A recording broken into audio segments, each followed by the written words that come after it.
Hello everyone, welcome to IGNOU Vidya. आज हम पढ़ रहे हैं BPA 102 पब्लिक एडमिनिस्ट्रेशन का पार्ट 16, जिसके अंदर हम देखेंगे board of revenue at the time of British administration.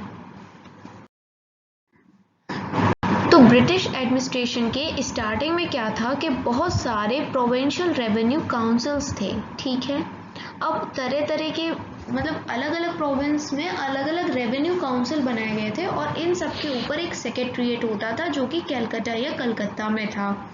आगे चल के इन सारे ही प्रोविंशियल रेवेन्यू काउंसिल्स को क्या कर दिया गया, इनकी जगह पर एक बोर्ड ऑफ रेवेन्यू बनाया गया, जिसका अपने आप में बहुत ज़्यादा इम्पोर्टेंस था, चाहे फिर वो रेवेन्यू कलेक्शन को लेके या फिर जनरल एडमिनिस्ट्रेशन को लेके। लगभग ये जो इम्पोर्टेंस थी वो 140 साल तक बनी रही।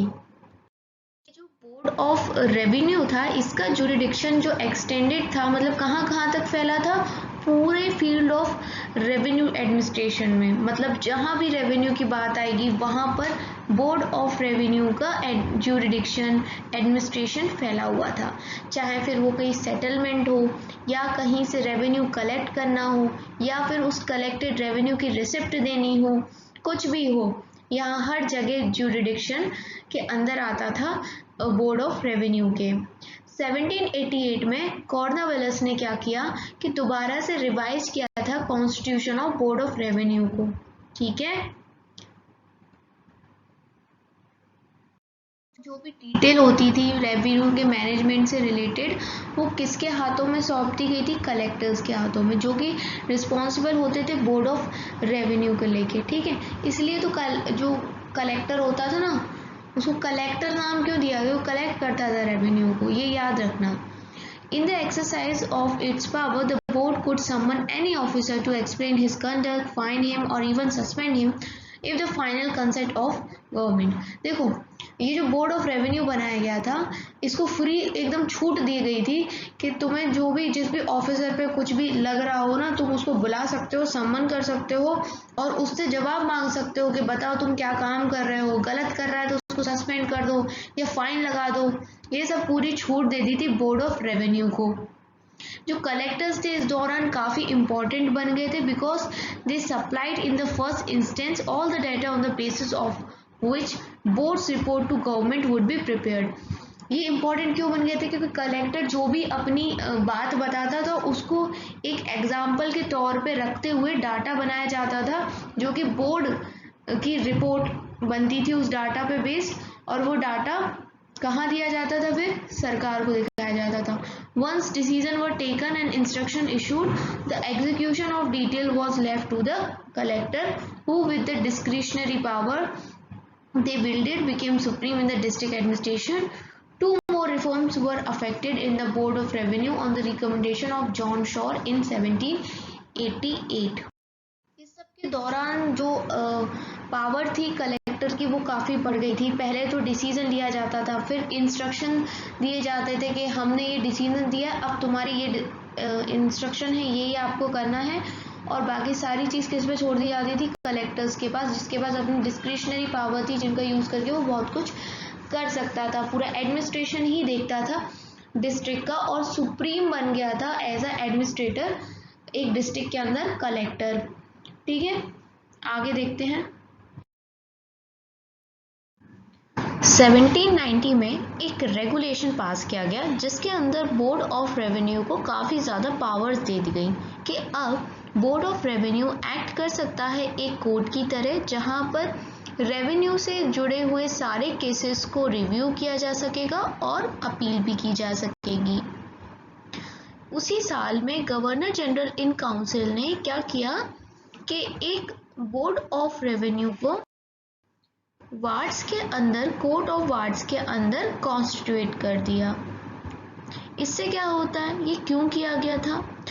ताकि सारे मामले जो भी औरतों से, छोटे बच्चे यानी माइनर्स से जो 18-16 साल से कम के हैं उनसे, या इडियट लुनेटिक्स लोगों से जो कि पागल होते हैं, बेवकूफ़ों से भरी हरकतें करते हैं, और ऐसे व्यक्ति जिनका डाउटफुल कैरेक्टर हो, सस्पिशियस हो, उनसे जुड़े जो भी मामले हों, वो सब कुछ इस बोर्ड के अंदर आ जाए।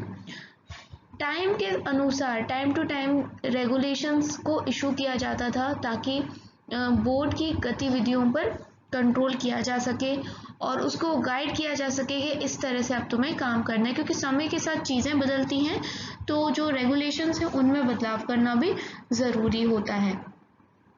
अगर देखा जाए जो हिस्ट्री रही है बोर्ड ऑफ रेवेन्यू की 1786 से लेकर बाद तक की, तो उसमें मेन 2 डेवलपमेंट्स देखने को मिले। एक था ज्यूरिडिक्शनल और दूसरा था फंक्शनल, ठीक है। और अगर बात करी जाए ज्यूरिडिक्शनली तो ये था कि जो टेरिटरीज थी उनका ये लोग तो बढ़ाते जा रहे थे ना कब्जा करना, ब्रिटिशर्स ज़्यादा से ज़्यादा टेरिटरीज इनके अंदर आती जा रही थी कंट्रोल के अंदर, तो वो बढ़ती जा रही थी। तो ये टेरिटरीज पे कब्जा करना बाकी सब ये तो आ गया इनका ज्यूरिडिक्शनल फंक्शन के अंदर, जो कि 1807 तक सेम ही रहा। उसके बाद कुछ चेंजेस आए थे, वो मैं आपको आगे आने वाले लेक्चर्स में बता दूंगी, ठीक है। और साथ के साथ इसमें क्या हो रहा था, डिसेंट्रलाइजेशन भी हो रहा था। अब डिसेंट्रलाइजेशन क्या है, देखो पहले समझो सेंट्रलाइजेशन क्या है। सेंट्रलाइजेशन जो मुगल्स वगैरह करते थे और पहले ब्रिटिशर्स ने भी स्टार्टिंग में किया था सेंट्रलाइजेशन, मतलब एक ही जगह पे पावर्स को लाना।